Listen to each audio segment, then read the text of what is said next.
Data centers, home to AI, the cloud, and everything we do online. They're the hottest sector in real estate, but they burn hot too.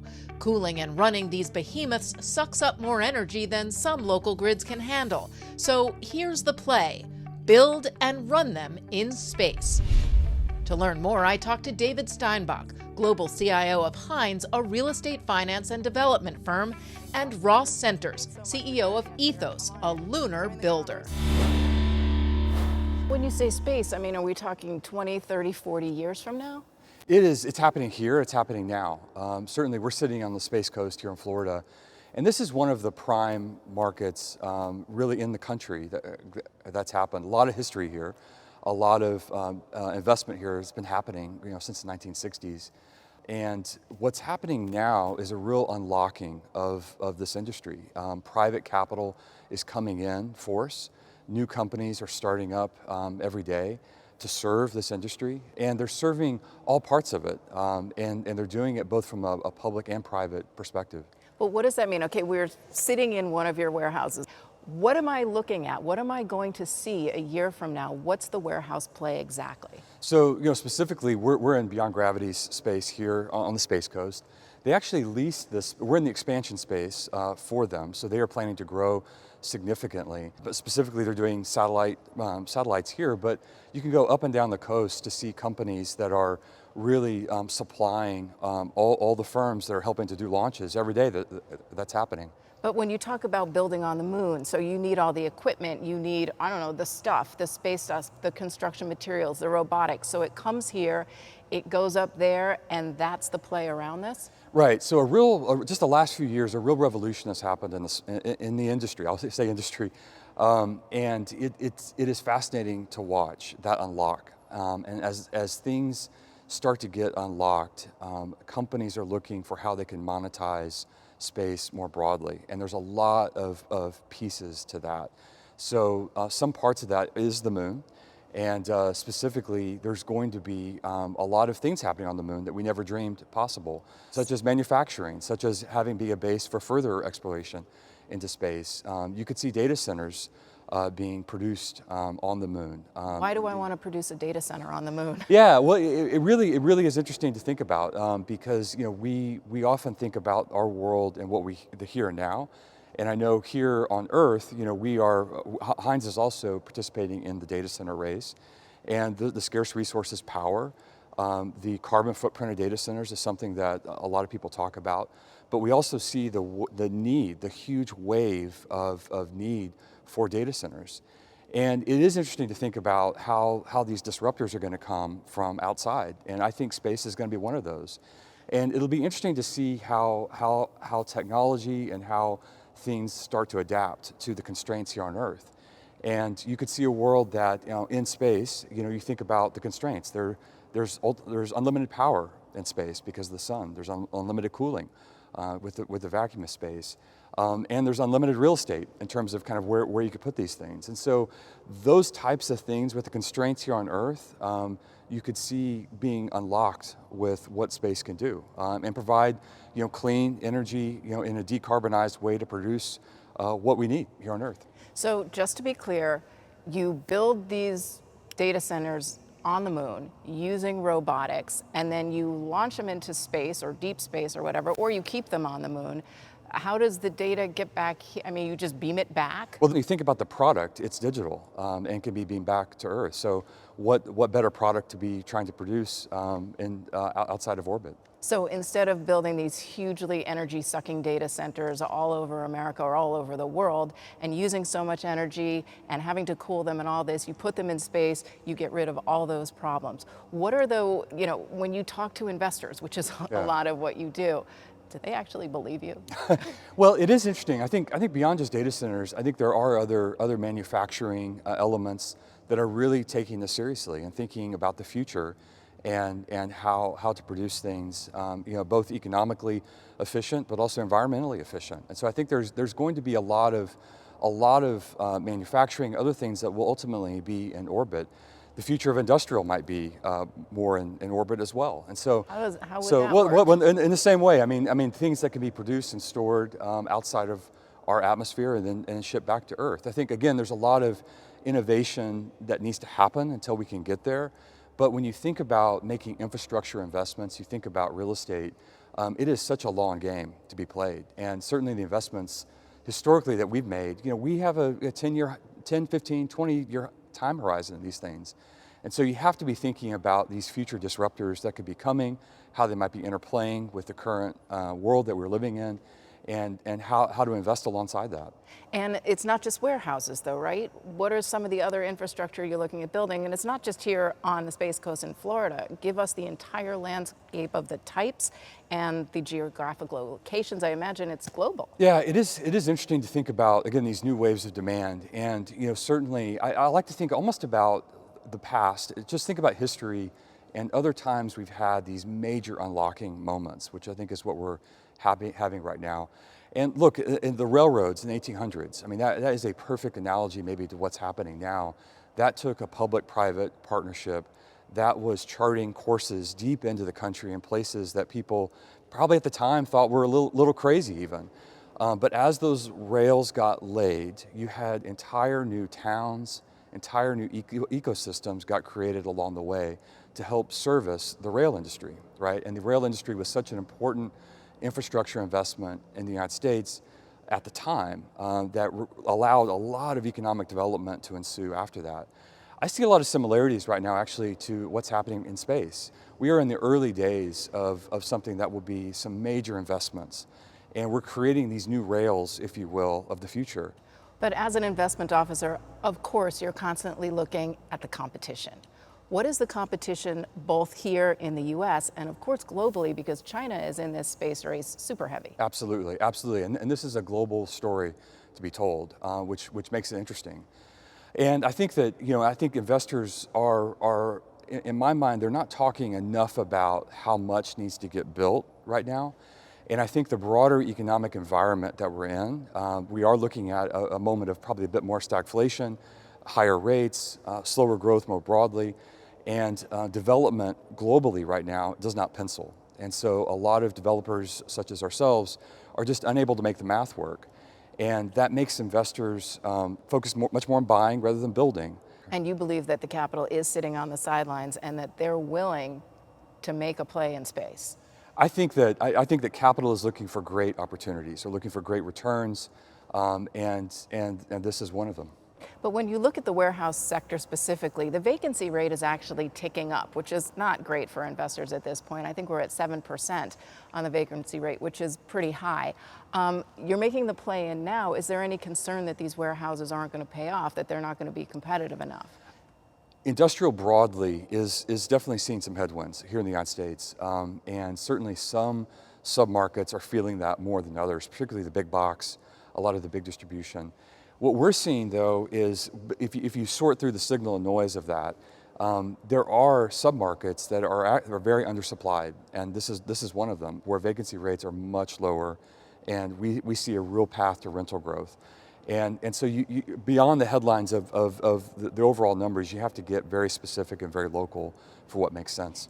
You are definitely passionate about this. What drives you? Personally, it is interesting to think about the new waves of change, and that to me is particularly interesting because I think most investors miss that. I think investors fall prey to recency bias very easily, fall prey to what worked last time.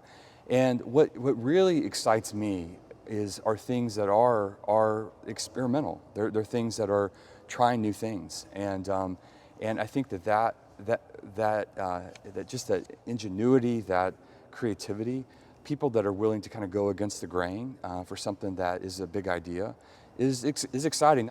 Every innovation, it happens within the context of the built environment, and being able to create those spaces that enable that and bring those people together, that's exciting.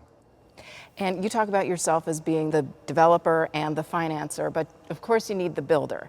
And that's why I'm actually thrilled to say that we have a builder here. What a shock, just by happenstance. The CEO of Ethos, which is a California-based space construction company, Ross Centers. Thanks so much for joining us here. Come on in, join the conversation. Diana, thanks for having me. Sure. How you doing? Thanks. Tell me first, what does Ethos do? Ethos takes the geological resources on the moon and it turns them into buildable products. So the moon is really just fractured rock, but it's an 8th continent, right? It's a whole new world waiting to be developed. And we develop it. We turn it into landing pads, roads, foundations for data centers, and other great things. And how do you do that? The way we do it is we start right here. Okay, he just happens to have his materials with him. Right, of course. So this is what the moon is made of. It's a powdered rock called an orthosite. And in it, it's shattered all the way down. It's not bedrock. And it's rich in oxygen, silicon, and aluminum. So the first thing we do is we make a structural building material out of it. So this is useless to build on. You can't do much with this. But that's kind of the beginning of concrete, is what you're saying? That's the beginning of concrete. Okay. And this is our version of concrete. So we take this rock and we turn it into a synthetic igneous rock. This is twice as strong as concrete, and we can use this to pave the moon. We can use this to make precast structures. We can use this also to further fractionate it down into the raw materials for solar panels and for conductors and everything else you need to build data centers and other industrial facilities. All out of this? All out of this. Okay. Yeah. Oh, God, it's heavy. Okay. It is heavy. It's heavier than, I was thinking candle, but it's a lot heavier. Yeah. All right, so you take this, you build a landing pad on the moon. That's right. You use robotics to do this because you're not going to have a whole staff of people up there, right? Purely robotics. Yeah, robotics are getting very advanced, and they have a strong advantage in the lunar environment because humans are hard to keep alive in space. Yes, they are. So again, and I asked this to David, are we talking about 20, 30 years from now? No. No, we're not. So there's two major forces that are coming together that means this is happening this decade. The first of them is the incredible progress in space launch technology. You can see it when you drive into Kennedy Space Center. They've done 56 launches so far this year. They're on track for 1,000 tons. And we're going to be moving up to 1 million tons a year of launch capability. That's going to be reusable rockets, actually called ships, that are supposed to go back and forth across the ocean of space to this new continent, the moon, and this new world, Mars. That's happening. That technology is coming. The second thing is the policy and political end. America is going back to the moon. Like, we're very, very clear on that. We're going back to the moon to stay. We're going back to the moon to commercialize it. And the thing that is going to make us have to do that is China is doing the same thing. China is going to land astronauts on the moon by 2030. So we're back in the race. It's not Russia, it's China. It's China. It's all that all over again. But we're going to do it better this time because we're doing it with reusable ships and we're doing it with commercialization. And again, we see rockets blow up a lot. That's what I see on the news, but that's not really what's happening. You said that you're seeing thousands of successful launches of rockets that can take things up to the moon. Right from my hotel room last night, I got up at 4 Yeah, I in the heard morning. that. And you heard that, right? Boom, it went off, non-event, didn't make the news. Like, the webcast was only 5 minutes long. That's how routine this is. That rocket carried a whole bunch of satellites to give everybody communications. But the next generation of rockets are going to be landing on the moon and Mars. So you're going to work with David eventually. You're not yet, right? David, how will you serve Roth? So, well, hopefully we're going to be the infrastructure provider to what they need. I mean, all these businesses have a lot of inputs in order to be able to do what they do, and it comes together into a launch. But there's a lot of things that happen in the supply chain. All the stuff happens behind the scenes. So we're really the infrastructure support behind that. So you're looking for a company like Ethos to be a client eventually. Exactly. I mean, so we're. See, I'm making a match here, yeah, right? yeah, no, we are carefully monitoring, the tenants that are in the market and need space. But Ross, what are some of the hurdles right now? Because you're not up there yet. You've got the rock, you're ready, you have the technology, we can build it, we can make it, but we're not there. Why aren't we there yet?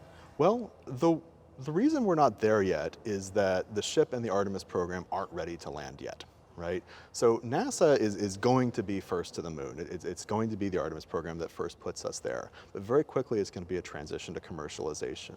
And what we're doing is we're putting together the full stack of private and public partnership to take this all the way from just boots on the moon, flags and footprint mission to a growing and expanding lunar industrial economy that's here to stay and makes an incredible return. So you're going to eventually, not too far in the future, see these robots through whatever visuals we have up on the moon, building launch pads first, then building maybe a warehouse, I don't know, then building a data center and potentially even launching that data center into space or just running that data center on the moon? That's right. We're going to see all of that.